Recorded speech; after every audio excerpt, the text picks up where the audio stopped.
আওয়ামী লীগ বা কিংবা শেখ মুজিব কখনো যুদ্ধে অংশ নেননি। বিষয়টা একটু যদি খুলে বলতেন।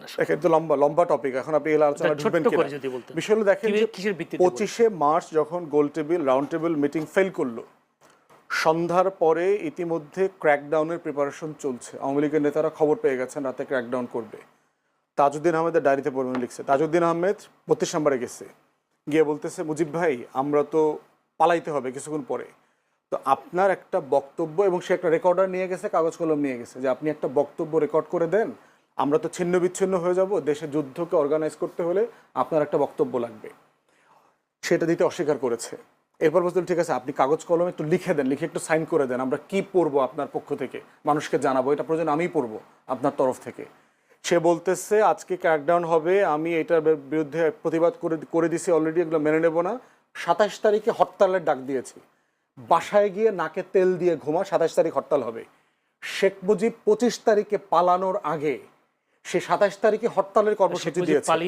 অবশ্যই পালিয়েছে। সে ক্যান্টনমেন্টের সাথে অ্যারেঞ্জমেন্ট করেই পালাইছে।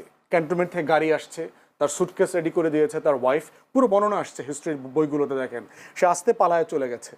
তো এই হলো শেখ মুজিবের যুদ্ধ।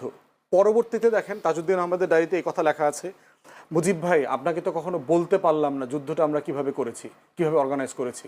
শেখ মুজিব মুক্তিযুদ্ধের গল্প কোনোদিন 71-এর প্রবাসী সরকারকে ডেকে এনে জিজ্ঞেস করেন নাই, কোনোদিন জানতে চান নাই। বহুবার তাকে বলা হয়েছে, সে কোনোদিন মুজিবনগরে যায় নাই।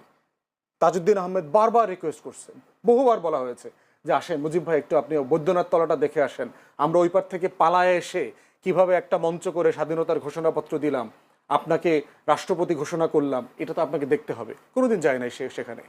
অতএব সেই বাস্তবতায় দেখতে হবে যুদ্ধটা কারা অর্গানাইজ করছে।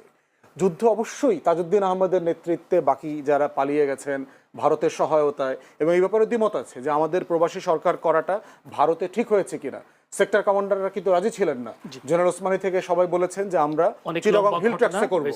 ফুয়াদ, আমরা কিছুটা ক্লিয়ার হয়েছে, একটু যদিও একটু জানতে চাই আমি আনিস আলমগীর কাছে।